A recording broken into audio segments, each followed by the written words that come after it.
Hello, this is Ken Barron, and today's blog title derives from a TEDx talk by Don John in Southampton, England, who has spent much of his working life identifying it, addressing why he thinks Black history matters, not just to him, but also to us. As an expat myself, I can agree with and add that his experiences mirror the world's history of colonial racism. Even though Black Lives Matter has certainly got everybody's attention, an appreciation of Black history anywhere helps us to understand its relevance.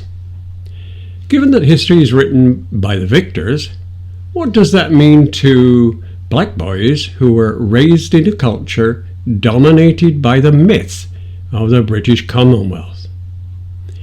The victories of the British Empire mean nothing in a world where Black people are up to 37 times more likely to be stopped and searched than white people. A world where Black people are 3 times more likely to be arrested than white people. And a world where Black people are 3 times more likely to be unemployed than white people. Don John's father was one of those proud Africans whose status and position was everything, and he believed in education, education, education. British schools showed a map where the British pink bits dominated the world. But those pink bits on the map had Great Britain disproportionately larger than it really was. That map was the context that underpinned the understanding of the world that Africa was the dark continent where they all lived in mud huts and they traveled by swinging from tree to tree, and White Tarzan was the king of the jungle in Black Africa, and Christianity was a step towards salvation. The heroes were people like Sir Walter Raleigh and Francis Drake, who coolly played bowls when the Spanish Armada was approaching, but casually said, quote, "Let's finish the game," end quote. Later, it was learned that he was a pilot and a slave owner, as well as invested in the slave industry. Amazingly, Don John was always reminding that his Black people assisted in the process of their historical enslavement and subjugation.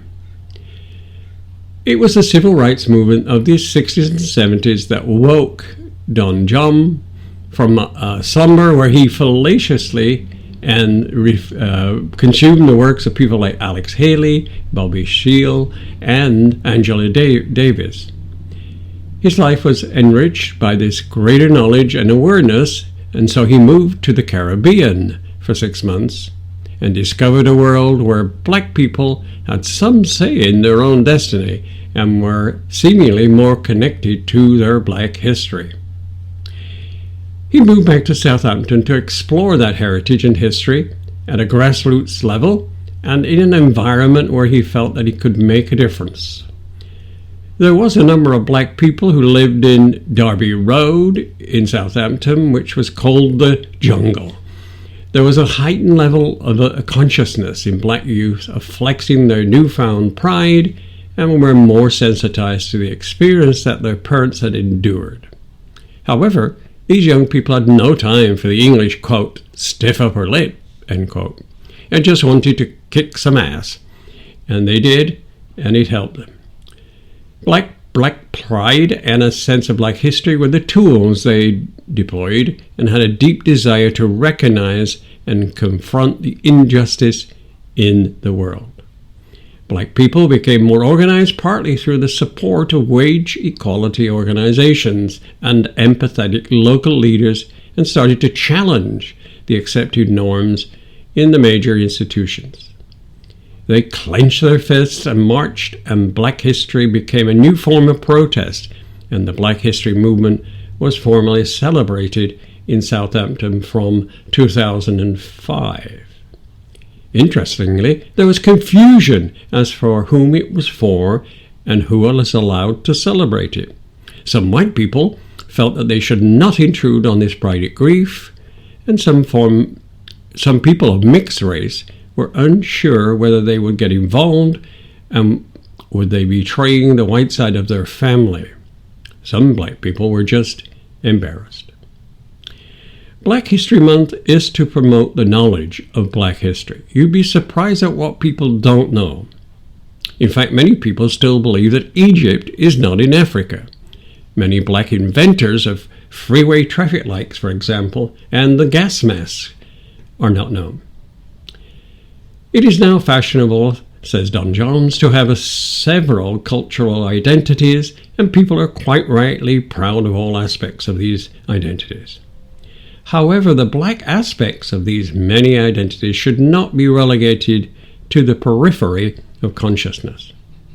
Western history fed to the local black people in the colonies, which systematically and purposely denied their true heritage and identity.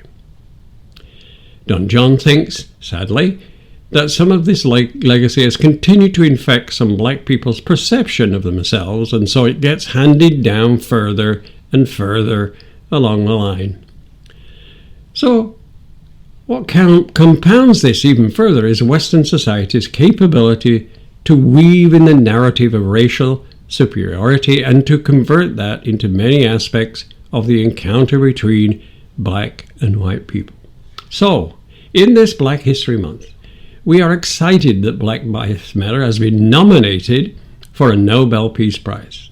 But we should still make black history prominent here in the US and in the world.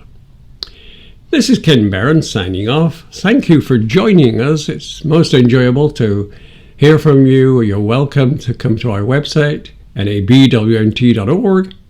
You can message us and email us at nabwmt@nabwmt.org. And of course, we're on Facebook, we're on Twitter and Instagram. Thank you for listening.